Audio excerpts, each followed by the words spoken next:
வீட்டு வாடகை விதிமுறை மாற்றத்தால் 2 மாத வாடகை தொகை மட்டுமே முன்தொகையாக பெற வேண்டும் என்கிற அறிவிப்பு குறித்து சிவகங்கை மாவட்டம் மானாமதுரை பகுதி மக்கள் தெரிவித்த கருத்துக்களை பார்க்கலாம். தென் மாவட்டங்களில் 3 மாசத்துல இருந்து 5 மாசம் வரைக்கும் அட்வான்ஸ் வாங்குறாங்க. அது சென்னை சைடு தான் 10 மாசத்துக்கு மேல வாங்குறாங்க. 3 மாசத்துல இருந்து 5 மாசம் வாங்குறது ஒரு பெரிய விஷயமா இல்லை. ஏன்னா அவங்க ஒரு 2 மாசம் 3 மாசம் வாடகை கொடுக்க முடியலாட்டி அந்த வாடகையை அட்வான்ஸ்ல கழிச்சிட்டு அவங்கள காலி பண்ண சொல்லிடுவாங்க. இது எல்லா இடத்துலயும் நடக்கிறது தான். 2 மாசம் வாடகை அட்வான்ஸ் சொல்லி வாங்க சொல்லியிருக்காங்க. ஆனா எங்க ஊர் பக்கத்துல 5 மாசம் வாடகை அட்வான்ஸா கேட்கறாங்க.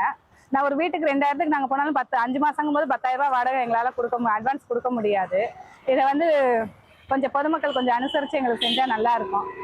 இடம் இருந்துமே வீடு சின்னதா இருக்கு, கொஞ்சம் வசதியா வீடு பார்ப்போம்னு சொன்னா எங்களால அட்வான்ஸ் கொடுக்க முடியாத காரணத்தினால திருப்பி அதே சின்ன வீட்டுல நாங்க வசிக்க வேண்டியது சூழ்நிலையில இருக்கோம். கவர்மெண்ட் இப்போ 2 மாசம் வாடகை கொடுத்தா அட்வான்ஸ் கொடுத்தா போதும் சொல்றாங்க வாடகைக்கு. அதை ஃபாலோ பண்ணா நல்லா இருக்கும். நாங்க எல்லாருமே கஷ்டப்படுறவங்க, ஏழ்மையான குடும்பத்தில் இருக்கவங்க 5 மாச வாடகை அட்வான்ஸ் கேட்டால் எங்களால கொடுக்க முடியாது.